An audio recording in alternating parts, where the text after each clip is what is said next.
What have I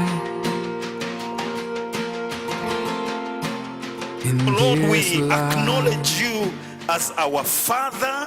We acknowledge you as our God. And even as we bring a word that you have sent us with here this morning, we are declaring in the name of Jesus that your word will find room in people's lives. That every one of us that are seated here will be affected and influenced by the word of God. Lord, we refuse the spirit of error. We refuse, oh God, to speak that which is from us. We only want to be messengers today. We want to declare that which is yours. As an ambassador, oh God of the heavens, I want to speak of heaven. I want to speak of the beauty of heaven. The things that will transform the lives of men and women here.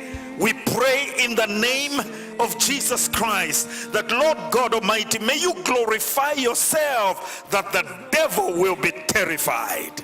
We decree today that this word brings transformation and change in Jesus' name, and everybody will say amen. Amen. Praise the Lord. The book of Philippians. The book of Philippians. And Bishop, again, thank you for helping in hosting the Jubilee Conference. That was amazing.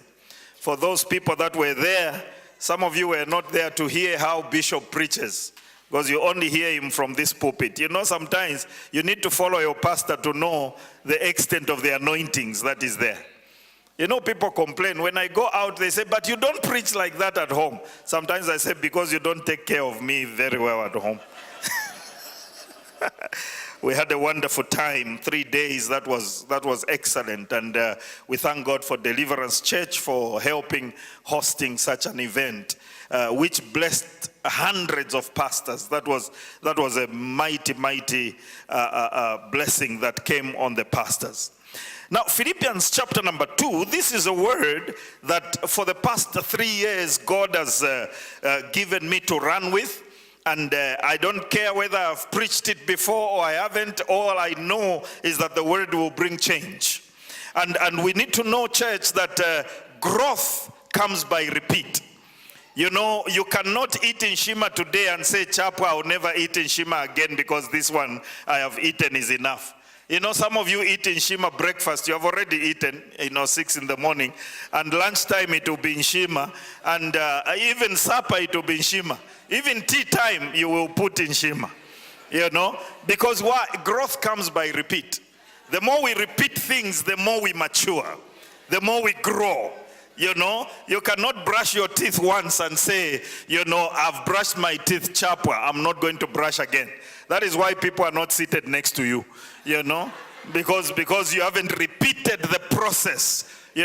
Processes of life must be repeated for growth and maturity. Hallelujah.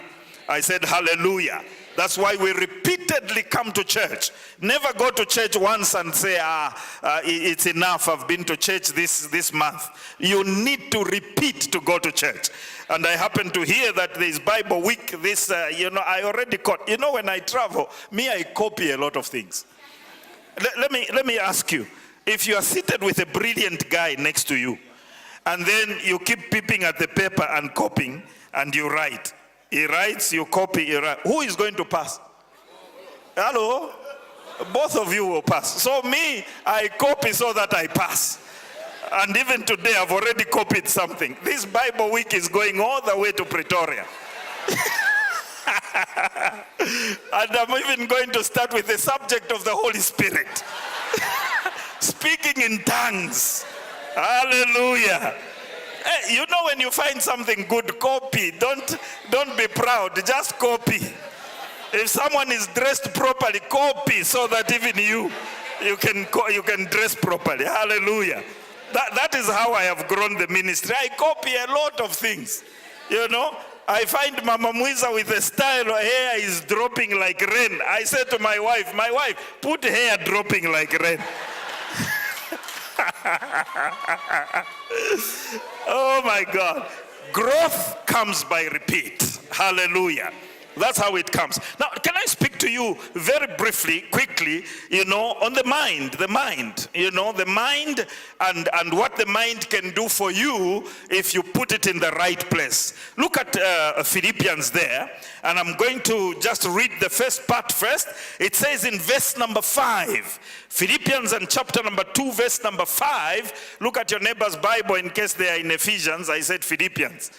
Some people you'll be preaching and they are preaching their own thing. I told you, man of God, the other day, a preacher was very frustrated with his church because his church only listened to visiting pastors. When a visiting pastor says, let's buy a cow, they'll buy a cow. When the local pastor says, let's buy a cow, they will be complaining. So one day he had an American coming and the whole church never understood English, It was only him who understood. The visiting preacher was saying, God is good. And the host said, today we must give good. And everybody shouted, amen. And the man says, today you need to receive Jesus. And then the man said to the church, today I will receive the offering myself. Oh my God. So let's go to the word here. The Bible says in verse number 5, it says here, let this mind. Can we say it together? 1, 2, 3, go.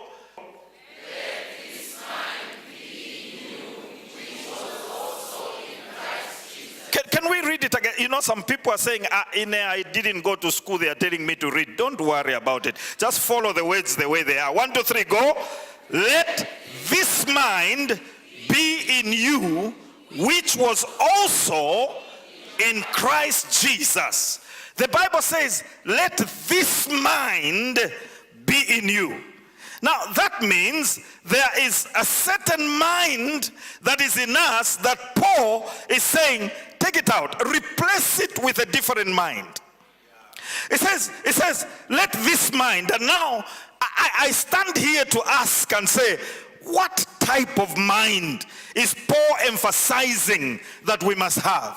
What's wrong with our mind? I said, Paul, when you came, we already had a mind. But why is it that you arrive and you are telling us to change the mind? What is the problem, Paul? Because we have a mind. We've been surviving. But you are saying, let the mind change. Let there be a different mind. Are you following me so far? Hello, are you following me so far? It says to the Philippian church and to the Deliverance church this morning, it says, let this mind be in you, which was also in Christ Jesus. That means, ladies and gentlemen, Paul is telling us to remove certain of the thoughts that are in us in order to replace them with the thoughts that were in Jesus Christ. Now, for you and me to understand this, we need to first of all look at what was the mind of Jesus. What was he thinking? Why would Paul emphasize that the mind of Jesus is better than the mind that I have? What is the difference? And that is what I want us to run through in a nutshell this morning. Because I believe, ladies and gentlemen, we need to know and to establish that God never makes mistakes. Whatever God has said, it has to come to pass. I think the amen has marasmus. Whatever God has said, it has to come to pass. I don't know if God has said anything to you. I want you to just give it time. It's going to happen.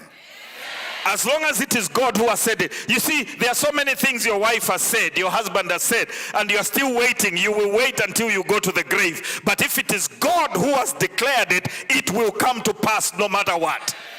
Hallelujah. Many times, isn't it, we promise our children, I'm going to take you on Sunday for ice cream. After the first service, you and me will go and eat ice cream. The poor child is waiting for ice cream. If the child comes to ask, you even get upset. I said, now you are forcing me. It's me who promised. But with God, when he says it, it has to happen. You see, God is so bound to his word that he cannot separate himself from what he said. That is why if God says, prepare your ears, I'm going to chop them off on Sunday. Just prepare them. because it's going to happen. That is the God we serve. Are you not happy to serve a God who stands on his word? What he says, that's what it will be. Hallelujah. I'm tired of people's promises. People promise, in Zulu they say, Izulu nomhlaba, heaven and earth. But God would promise heaven. You must be rest assured that you are going there. Amen. As long as you follow what he has said, you are going there. That is why I'm emphasizing that do not put your trust in the armor of flesh. Put your trust in God. That is why we are children of God. We have a different father from the fathers of this earth. We have a father that understands us. We have a father that speaks and his words come to pass. That is why for years we have followed him, because whatever he said he will do, he has done. It was those years ago, and I came to EFZ, and Bishop was the traveling secretary that time, and I said, guy, I'm going to South Africa. And what God has said to me, I looked like, you see, when I arrived there, the first thing that received me was a thief with a gun, and he's speaking Zulu. I say, these mistakes we make with this zeal of ours, in Johannesburg. And I'm saying, and then I'm saying to the guy, hey, I'm a pastor, please, I don't have the money you want. He showed me a gun. That's the first person who welcomed me in South Africa. And yet God had said, I'm taking you to a place where they don't speak your language. God, is this the people who do? Is it the guns that you talked about? And can you guess what? I didn't know where to stay. Guess who kept me for 7 days? The armed robber, the thief.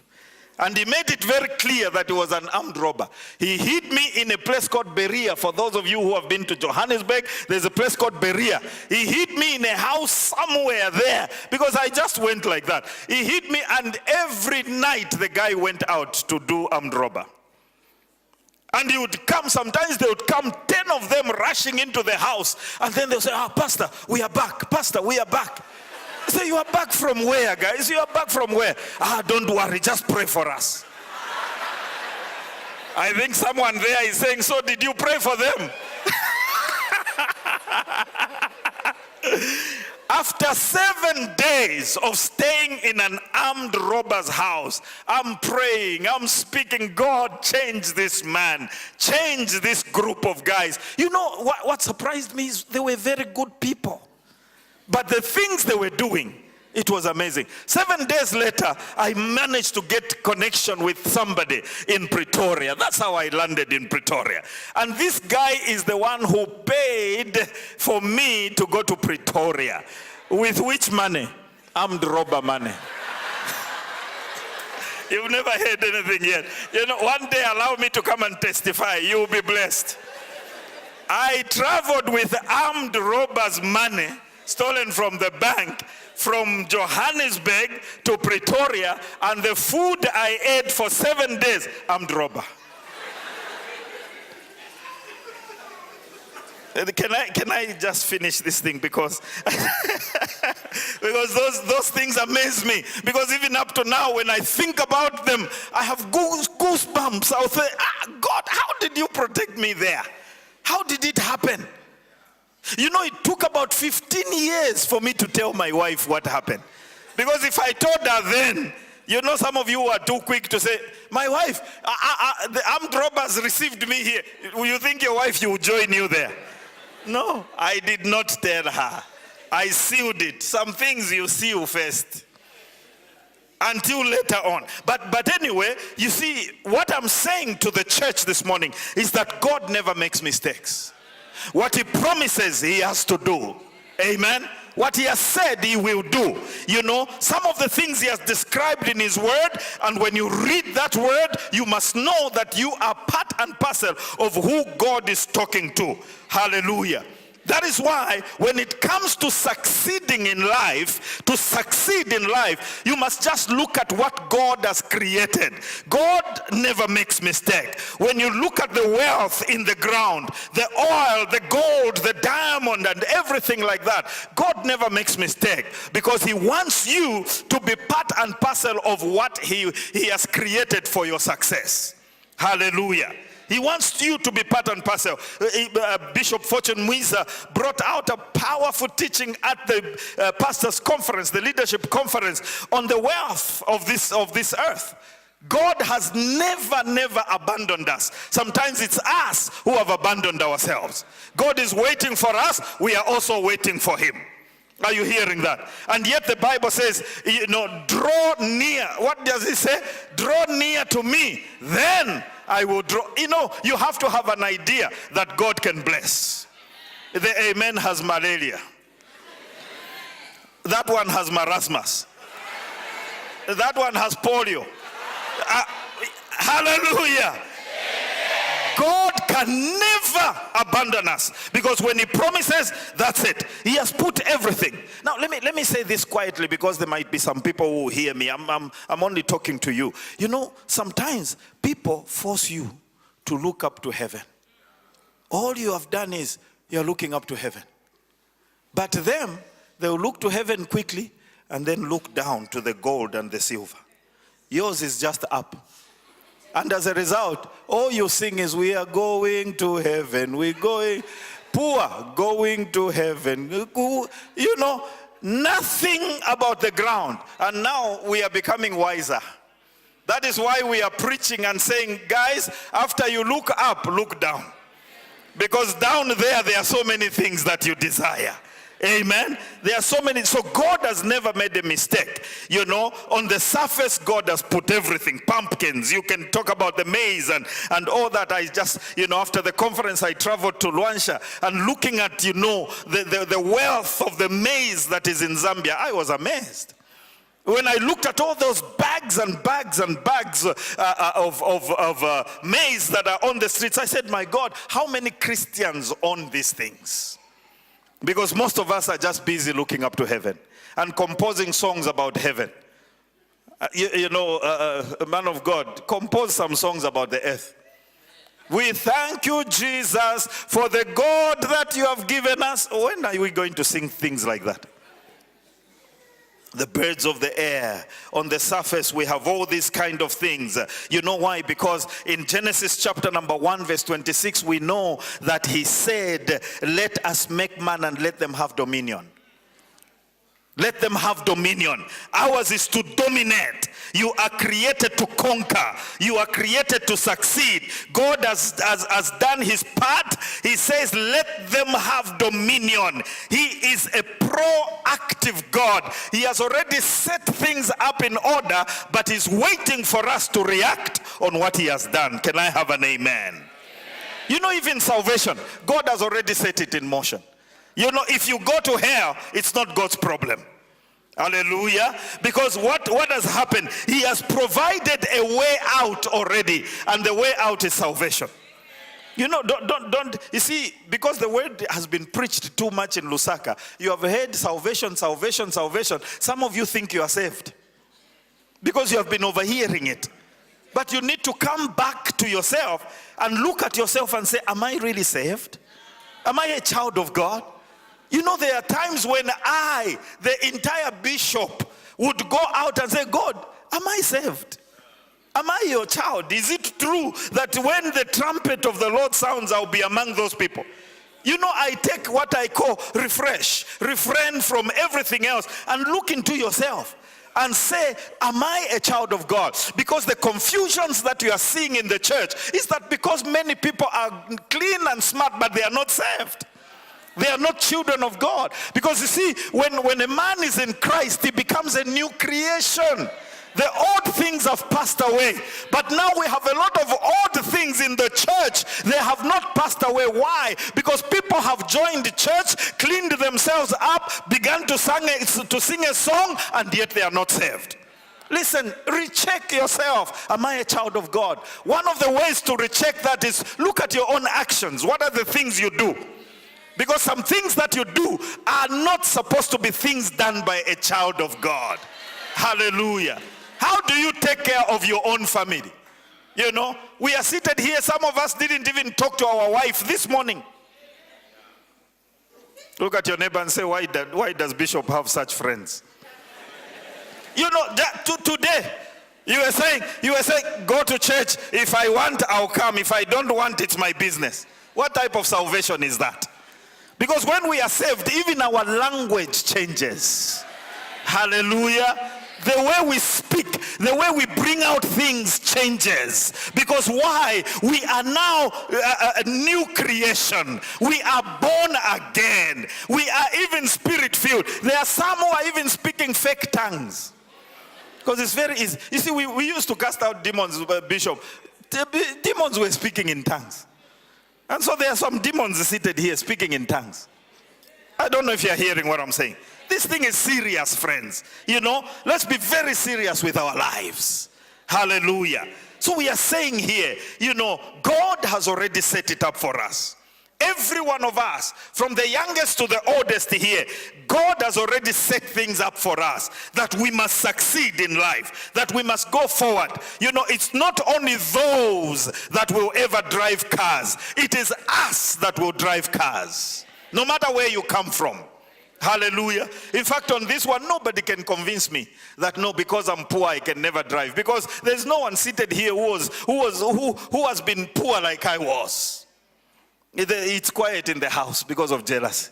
There's no one here who has, because we've been so poor, denied of everything. In fact, those days we used to go to the fields of Luanshandola there to just go and look at where they have removed the kandolo in order for us to, you know, to do uvuni.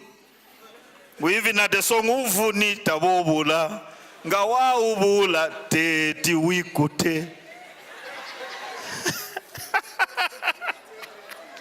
You eat everything. It's not even properly washed. We used to eat it. You know, because that's how we grew up. But God has a plan. Amen. God has a plan. Today, isn't it beautiful for me to stand here and laugh about it? Because why? It has become a testimony. Hallelujah. It has become a testimony. And God is pleased with that. You know what? I want to just go to my conclusion by saying this. The mind is a very powerful part of our being. What is mind in Bemba and Nyanja? Bemba, no Bemba's here. What is mind in Bemba? Amano? Ubongo? Let there be peace in the house of God.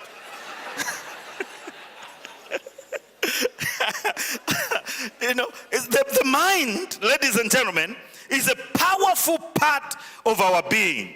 Let me say, the mind is a battleground. That is where good and evil comes from. That's where whatever you feed your mind, that is what comes out of your actions. That's how you act, because the thing is in your mind. Because the Bible is very clear that that which is inside, that is what comes out of the mouth. Hallelujah.